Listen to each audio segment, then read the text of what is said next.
Bonjour à tous et bienvenue dans ce nouveau tutoriel pour Photoshop présenté par Focus Photographie. Ici votre hôte André Garand et sans plus tarder, allons voir comment améliorer vos photos en un tour de main. Bonjour à tous, ici votre hôte André Garand. Aujourd'hui nous avons un autre tutoriel qui m'a été demandé par courriel. Comment applique-t-on un vignettage autour d'une photo? Je vais vous démontrer mes deux méthodes que moi je préfère et que j'utilise ici. Donc on s'en va ici dans mon bridge pour aller sélectionner cette image-ci que nous allons prendre.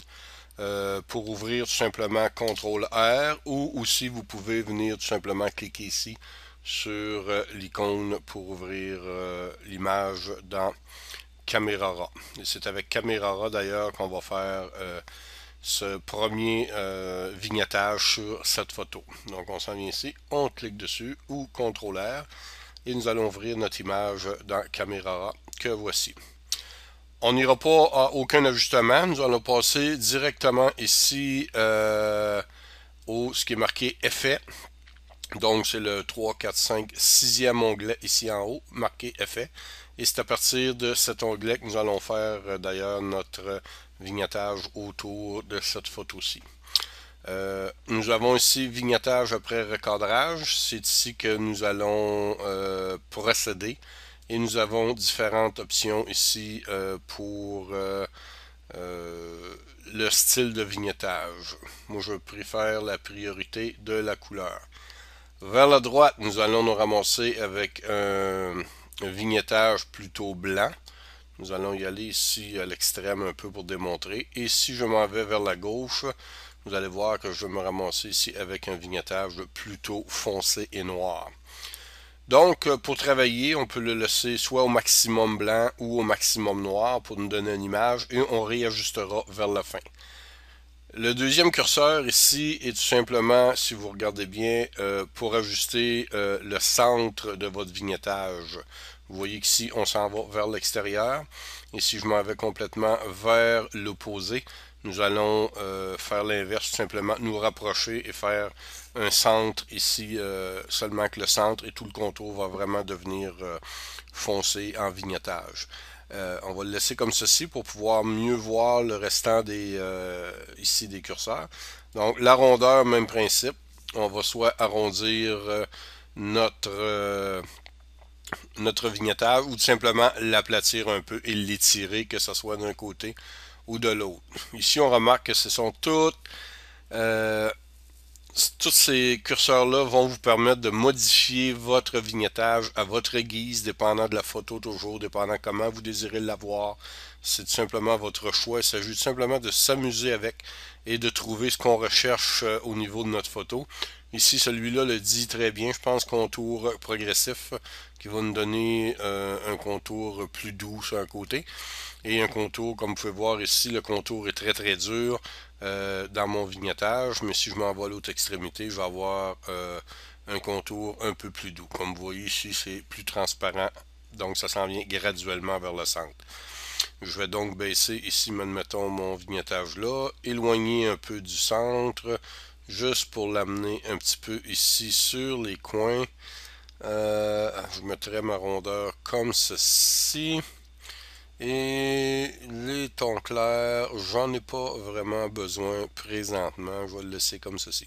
Toujours important, je dirais, de faire un aperçu de avant et après pour voir vraiment la différence, qu'est-ce qu'on a fait. Des fois, on se souvient plus où est-ce qu'on était parti du début et qu'est-ce que ça donne présentement. Donc, on a ici un vignettage qui, pour les besoins de la vidéo, naturellement, qui est plus foncé, qu'on puisse le voir comme il faut à la vidéo. Donc, ceci était le côté vignettage avec Camera Raw. Maintenant, on va s'en aller dans Photoshop. Pour un autre, ceux qui ont des anciens Photoshop, on peut le faire aussi dans Photoshop, je dirais. J'ai réouvert la même image ici. On va aller dans Photoshop. C'est la même image que j'ai ouvert. Donc, comme habituellement, je vais faire CTRL-J pour copier mon arrière-plan, travailler sur mon calque, au lieu de travailler directement sur mon arrière-plan. Certains vont préférer direct travailler dessus, donc tout simplement ce qu'on va faire, c'est double-cliquer, on tombe en calque 0 et en même temps, on débarre notre petit cadenas ici. On regarde, on peut travailler présentement sur ce calque-là aussi.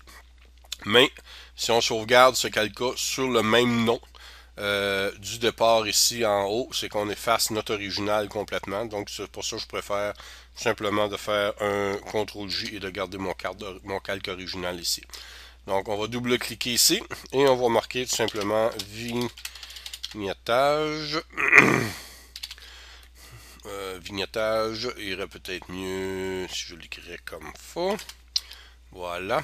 Donc, notre vignettage qu'on va faire ici sur notre photo en employant tout simplement ce qu'on appelle le Dodge and Burn ou tout simplement l'outil de densité pour soit éclaircir ou noircir nos images. Donc, on va y aller avec l'outil densité plus qui sert tout simplement à noircir nos images. On s'assure qu'on est ici en avant-plan sur le noir.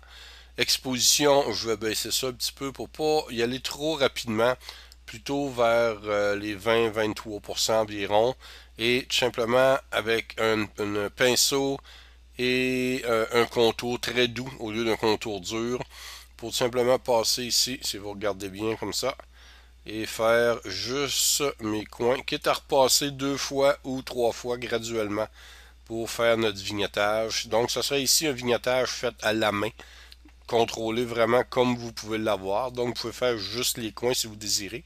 Vous ne désirez pas avoir le centre. On fait les coins peut-être un petit peu plus foncés. Et voilà. C'est comme ça qu'on va faire un vignettage ici à la main. C'est pas plus compliqué que ça. Donc, deux choix de vignettage, soit par caméra raw, en passant par les automatismes et les boutons curseurs pour ajuster, ou simplement ici dans Photoshop, le faire au niveau de la main. Et si on s'aperçoit qu'on est trop foncé encore là un peu, on peut revenir ici jouer encore, regardez bien, avec l'opacité pour enlever ou en mettre un peu plus. Plutôt comme ceci, descendre notre opacité si on voit qu'on est allé un peu fort dans les coins.